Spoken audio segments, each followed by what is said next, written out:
राधे राधे। रामाय रामभद्राय रामचंद्राय वेदसे रघुनाथाय नाथाय सीताय नमो नमः। राधे राधे। आप सबको मेरी ओर से ढेरों खूब सारी अष्टमी नवमी की बधाई हो। और कल क्या है आप लोग जानते हैं ना, कल है हमारे परम पिता परमात्मा भगवान श्री राम की रामनवमी, यानी कि जन्म प्राकट्य दिवस। हाँ जी, तो यार मेरे प्यारे दोस्तों, राधे राधे, जय श्री राम।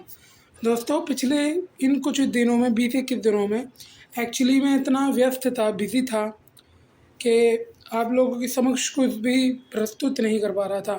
परंतु कल बड़ा ही विशेष दिन है हम सनातनियों के लिए। कल हमारे परमात्मा, हमारे भगवान श्री राम का प्राकट्य दिवस, यानी कि यहाँ कल रामनवमी है।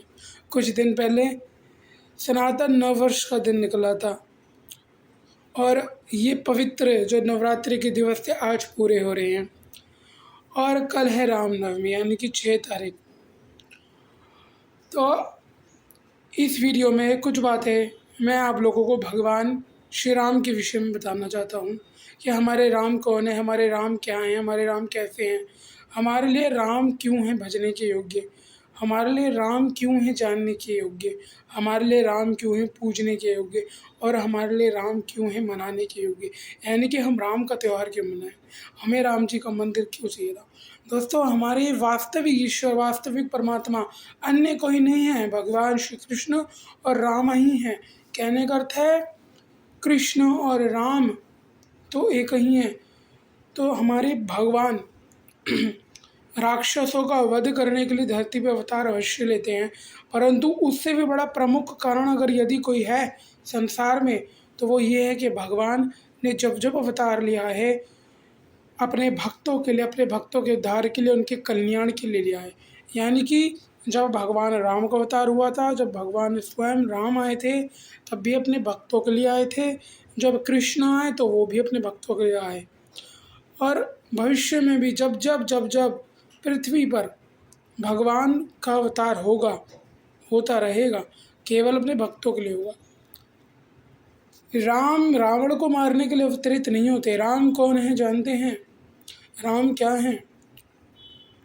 परम पिता परमात्मा, पर ब्रह्म ईश्वर श्री राम नर रूप में, मनुष्य रूप में लीला करने के लिए प्रकट होते हैं। यानी कि परमात्मा भगवान श्री कृष्ण ही अपनी रियल फॉर्मिलिटी को छिपा के एक जगह अपनी एक न्यू फॉर्मिलिटी को आगे करके धरती पे अवतरित होते हैं, ताकि अपने भक्तों की और असुरों का नाश कर सके। भगवान ने इसी गीता में कहा है, परित्राणाय साधूनाम विनाशाय च दुष्कृताम। यानी कि असुरों का विनाश करके धर्म की पुनः स्थापना करने के लिए, अपने भक्तों को उद्धार करने के लिए, साधुजनों को उद्धार करने के लिए वे अवतार लेते हैं। जब जब उन्हें लीला करनी होती है तब वे क्या करते हैं, अपना एक नया शरीर, अपना एक सत्य नया श्री विग्रह प्रकट करते हैं और उसमें वे लीला करते हैं। परंतु उनका वह श्री विग्रह तथाकथित अज्ञानवादियों को, मायावादियों को समझ में आने में कम रह जाता है, उनके जल्दी समझ में नहीं आ पाता। केवल जो सत्य शास्त्र की ज्ञाता है उन्हीं को भगवान का सच्चिदानंद विग्रह परिपूर्ण रूप से आनंद देने वाला है, समझने में आता है, वही ध्याते हैं, वही भजते हैं और उन्हीं को उनसे प्रेम होता है। यानी करता है भगवान का परम पवित्र निर्मल चरित्र, जो उनका सच्चिदानंद विग्रह है, उसका जो चरित्र है, तो इसलिए तो भगवान श्री राम, कल रामनवमी है, तो आप रामनवमी पे क्या करें खास। जैसे आप लोग नवरात्रि मनाएं, आप लोगों ने 8 दिन माता भगवती यानी कि माँ दुर्गा, माँ अम्बा की, भगवती दुर्गा माँ अम्बा की सेवा करी, उनकी पूजा करी। उसी दिन आपको कल भगवान श्री राम की पूजा, उनकी सेवा, उनका भजन करना है, क्योंकि ये पर्व हम सनातनियों को, हमारे हम सनातनियों के लिए परम मंगल कारक है। यदि हम सनातनी होकर नवरात्रि ना मनाएं, रामनवमी ना मनाएं, जन्माष्टमी ना मनाएं, सावन न मनाएं, इन परम पवित्र दिव्य पर्वों पे अपने देवी देवताओं की सेवा पूजा ना करें, तो भला पृथ्वी पे, भारत में जन्म लेके आपने किया ही क्या। फिर यदि आप ये सब नहीं करते तो आपका कोई उद्देश्य नहीं है। सच्चा धर्मात्मा ही वह है जो धर्म के सारे कार्य, सभी पर्व और सभी उद्देश्यों को पूर्ण करता है। मैंने पहले एक बार बताया था, जो व्यक्ति धर्म की सेवा करता है, ईश्वर की सेवा करता है और राष्ट्र की सेवा करता है, वही महान कहलाता है। और महान वही व्यक्ति है जिसके जीवन में या तो परमात्मा की सेवा है, धर्म की सेवा है, राष्ट्र की सेवा है। तो परमात्मा की सेवा तो सर्वोपरि है और सबसे ज़्यादा आवश्यक है, परंतु धर्म की सेवा ना भूल जाना। अपने पर्वों को मनाकर भी आप अपने धर्म की सेवा कर सकते हैं, इसलिए अपने पर्वों को इग्नोर ना करें। भगवान राम का ब्रह्म मुहूर्त में उठ के सेवा पूजन करें, उन्हें उनके लिए सुंदर मीठा भोजन, मिष्ठान भोजन पकाएं, उन्हें अर्पित करें, भगवान का भजन करें। हो सके तो एक माला राम नाम की करें, राम चालीसा का पाठ करें, हनुमान चालीसा का पाठ करें और राम जी का स्वागत करें, राम जी को मनाएं। भगवान से प्रार्थना करें कि वो पूरे विश्व में, पूरे जगत में शांति और संतुष्टि का कृपा करें और पूरे जगत में शांति बनाए रखें, शांति का विस्तार करें, संतुष्टि का विस्तार करें, कल्याण करें सभी मनुष्यों का, क्योंकि परमात्मा से अधिक सबका कल्याण करने वाले दूसरे कोई नहीं होते हैं। भगवान राम रावण को मारने नहीं आए थे। कौन है श्री राम? जिनकी एक भ्रूटी के मात्र के इशारे से पूरे त्रिलोक में, पूरे संपूर्ण ब्रह्मांड में हलचल होने लगती है, जिनके एक संकल्प से सभी ब्रह्मांड उत्पन्न होते हैं, जिनके एक संकल्प से ब्रह्मा आदि समस्त देवता प्रकट हो जाते हैं, जिनके एक संकल्प से शिव तांडव कर पूरी सृष्टि में महाप्रलय आरंभ कर देते हैं, जिनके एक संकल्प पर से सबका विनाश और सबका आरंभ होता है। भला उनके लिए किसी एक आदि असुर या दैत्य राक्षस को मारना कोई बहुत बड़ा काम नहीं है।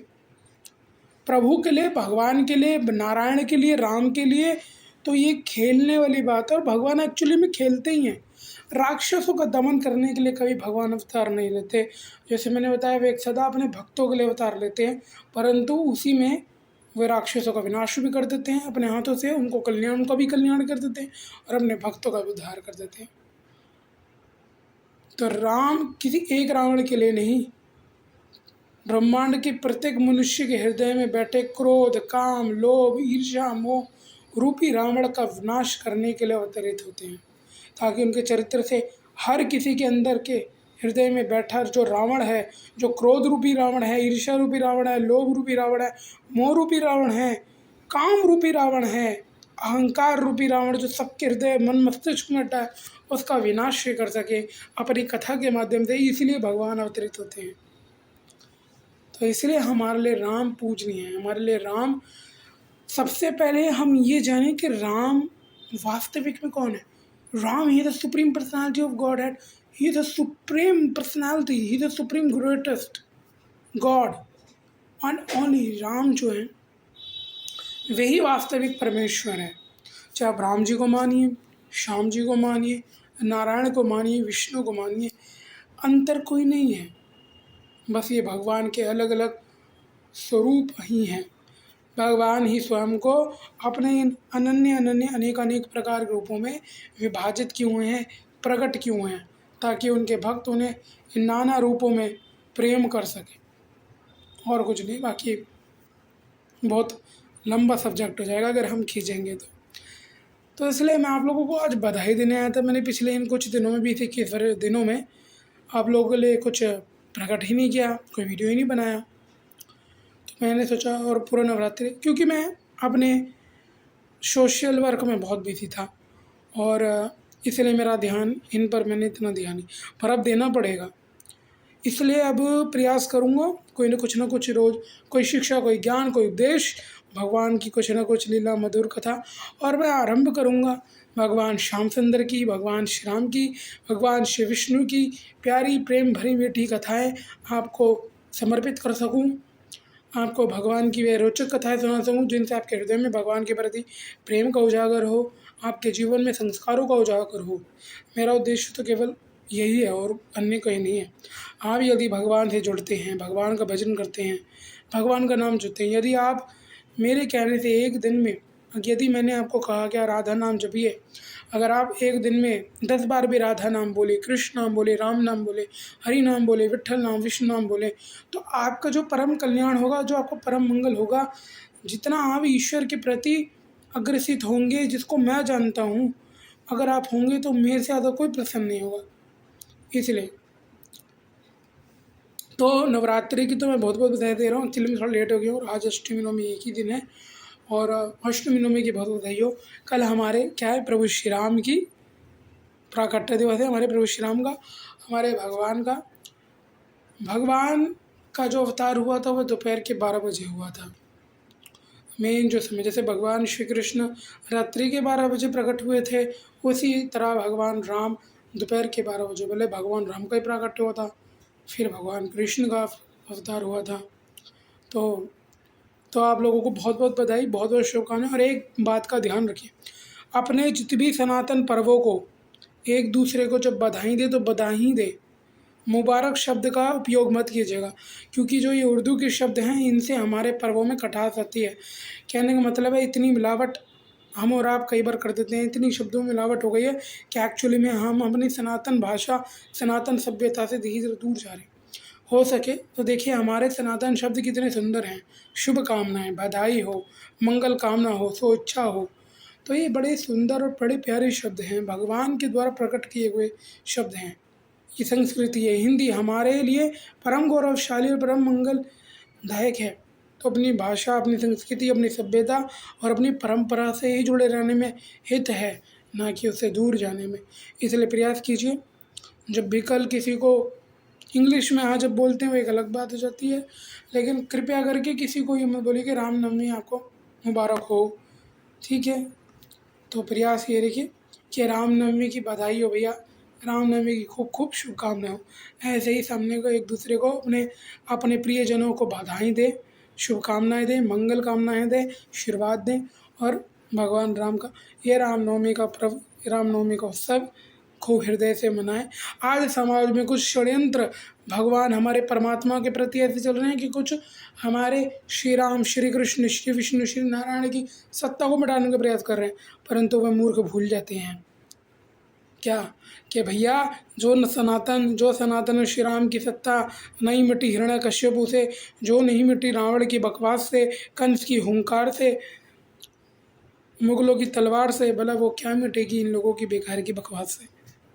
तो इसलिए सनातन शाश्वत है, अखंड है, नित्य है, अनंत है, अमोघ है, उसका कोई विनाश नहीं कर सकता।